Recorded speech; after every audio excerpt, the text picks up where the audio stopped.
દ્વારકા જિલ્લામાં 2 દિવસથી કમોસમી વરસાદે તાંડવ સર્જી દીધું છે, જેના કારણે મગફળી અને અન્ય પાકને મોટું નુકસાન પહોંચ્યું છે।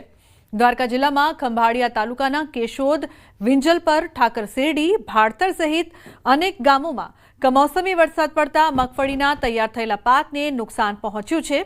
ખેડૂતોએ રાત દિવસ મહેનત કરી મગફળીનો તૈયાર પાક કમોસમી વરસાદ થતાં પલળી ગયો હતો।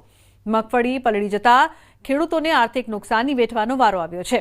ખેડૂતો જણાવી રહ્યા છે કે કમોસમી વરસાદ થતાં મગફળી પલળી ગઈ છે અને તેમાં ફૂગ બેસી ગઈ છે, જેને લઈને મગફળીના પૂરતા ભાવ નહીં મળે, સાથે પશુઓનો ઘાસચારો પણ પલળી ગયો છે।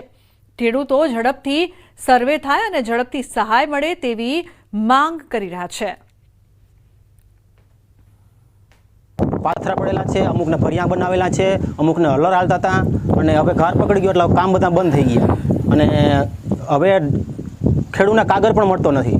કાગળ, તાલપત્રી લેવા જાય તો મળે, થોડોક મળે અને એને મળે તો એનો ભાવ ડબલનો તબલ દુકાનવાળા કરીને આપે, આપણને આપે। મગફળીનું હાર્વેસ્ટિંગ થતું હતું અને પાથરા પડ્યા છે, ઘણાને ભરિયા પડ્યા છે અને ઓપનર પણ હાલે છે, પણ બધા કાઢી નથી શક્યા।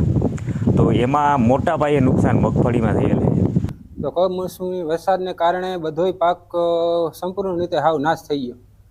હવે જો આમાં કંઈક સરકાર જો ખેડૂત સામું જોઈ અને કંઈક વળતરનું જો પેકેજ જાહેર કરે તો અમે આમાં કંઈક ખેડૂતને 2 પૈસાનું કંઈક આમાં વળતર મળતું। અમારું હળી ગયું અને પાથરે પીડ્યું એ બગડી ગયું અને ભર બધા એમની ચોંટી ગયા છે, એટલે અમારો કાંઈ ઉધાર થાય એમ છે નહીં।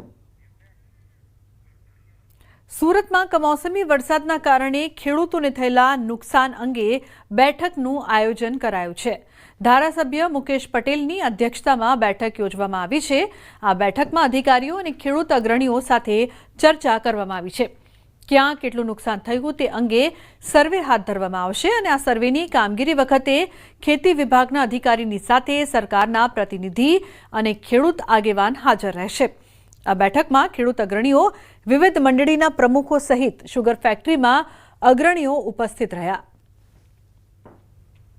ખેડૂતો આગેવાનો સાથે આજે એક ચર્ચા રાખી છે, કેવી રીતના સમીક્ષા થાય, વળતર કેવી રીતના આપી શકાય, એનું જે સર્વે છે કઈ રીતના કરવો। ત્યારે મારા અધિકારી જોડે મિટિંગ રાખી છે કે દરેક ગામમાં સર્વે થાય, મારા મંત્રીનો એક પ્રતિનિધિ હાજર હોય, ગામનો એક પ્રતિનિધિ હાજર હોય, એકચ્યુઅલ પાકને નુકસાન કઈ રીતના થયું છે એનું પણ સર્વે થાય, એના માટે આજે એક બેઠક રાખવામાં આવી છે। બોટાદની કૃષક મહાપંચાયત દરમિયાન ગુજરાત કોંગ્રેસ પ્રમુખ અમિત ચાવડાના નિવેદનથી રાજકીય ગરમાવો વધી ગયો છે।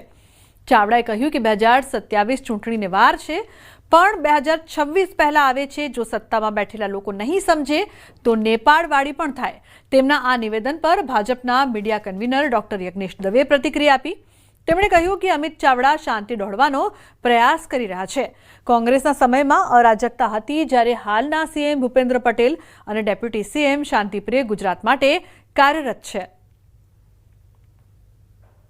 દેવાના પૈસામાંથી જે ભ્રષ્ટાચાર કરે છે બંધ નહીં કરે તો નેપાળ વાળી ગુજરાતમાં થતા કે દેશમાં થતા વાર નહીં લાગે। ગુજરાત કોંગ્રેસના પ્રમુખ અમિત ચાવડા એવું નિવેદન આપી રહ્યા છે કે ગુજરાતની અંદર નેપાળવાળી થશે, એટલે આ નિવેદન આપી અને ગુજરાતની શાંતિને દોડવાનો પ્રયત્ન કરી રહ્યા છે।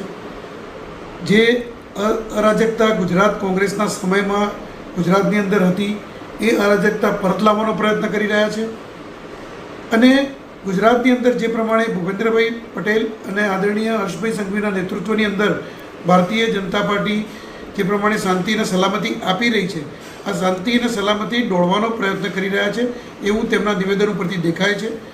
માત્ર અમિત ચાવડાજીને એક જ કહેવાનું મારે કે ગુજરાત શાંત છે। ગુજરાતની અંદર કોઈ પણ વ્યક્તિઓને કોઈ પ્રશ્ન હોય તો સરકાર એને